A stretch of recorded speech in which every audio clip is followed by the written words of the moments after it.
People are still investing in real estate. By Laura Bell, www.trcb.me/Bell Business Report. Are they nuts? Have they not read the headlines that scare the rest of us away from real property for years? Real property is not a viable option for those whose budgets can't stretch to include investments that may be sitting for several years before bringing in a rate of return. If you have been seduced into going to a free seminar that is going to make you a gob of money, you are in the wrong place. There are no quick answers anymore. Real property investment is no longer the answer to the need to get rich quick. If there hadn't been so many gullible people who thought it was, we might not have the mess we do. Okay, here is the skinny on what you can do. There are good deals to be had. But to find a deal that will be profitable eventually is going to take more homework and patience than ever. This is a new real estate market. Your article could be in this broadcast. Visit trcb.com to find out how. You need to put down enough money to make a dent in the overall value of any property. There is no more no money down nonsense. Well, there can be, but don't expect you will live a profitable life after going through with it. The good deal is no longer just in the price. There are more details that have to be taken into consideration. A good deal is whether or not you make a profit or can resell when you want. You have the cash, either from your home equity, or other sources to make a nice size down payment on a home you wish to rent out until its value reaches a level where you would consider selling. First you check out the neighborhood. What are the most recent comps? Comps are recent sales prices in the neighborhood of similar properties. What's happened in the past 6 months? Are other properties still going down in value?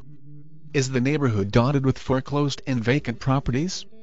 If this is true, this is not going to turn out well. Even if you bought a home in such a neighborhood, and can afford to fix it up, who is going to want to either rent or buy in the neighborhood I have described? Also, ask more than one real estate agent for comps. You want to get the big picture of what the values have looked like and how they might be looking in the next few years. If there are other for sale signs up, try and find their asking prices. How long have they been on the market? The old axiom for doing well in real estate has never changed: location, location and location. So, you find a neighborhood you have investigated thoroughly and go ahead with the deal. You get the key and you are starting to work with your investment. What's next? Set a time frame on how long you can carry this mortgage before you either have to rent it out or pay 2 mortgages yourself.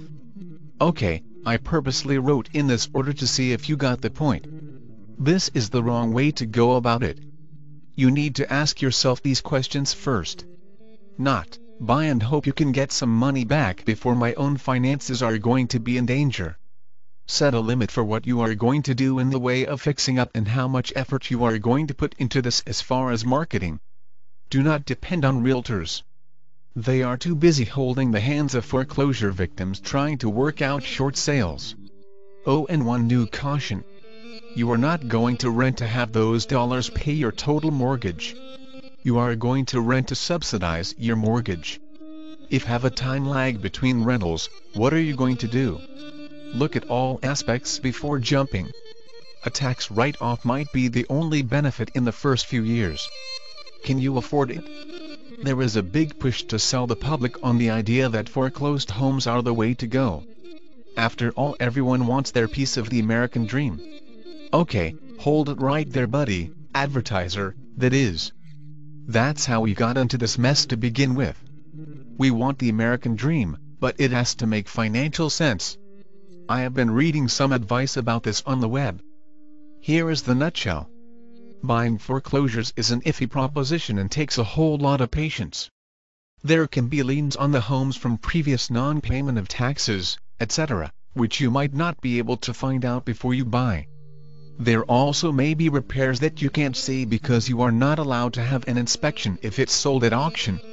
If failing at auction, it will go back to a realtor. One can put in a bid, but it may be in with others. Good prices always bring too many buyers. Why are you interested in wanting to buy a foreclosed property? Is it going to be your primary residence or you are buying it in an attempt to flip it? Flipping houses takes longer now and may not see a rate of return for quite a while. Foreclosure homes more than likely are going to be in a neighborhood with other foreclosures. So, set your goals before jumping in. Do you have the patience? Have you done your homework? Are you willing to put in the sweat equity and not give up if your hunt for a good value takes many months instead of the weeks you envisioned? Then if the answers are affirmative, then do your studying and map out a plan. There will be some great deals in the foreclosure market. Is this the kind of deal that is right for you? Can you afford the energy and the money? There are other properties, all of which require the same planning, due diligence, and study before plopping down any money. Real estate investing is not for the quick of heart. It will take a good set of nerves for quite a time to come. But there are good deals out there. Visit trcb.com for more great articles like this now.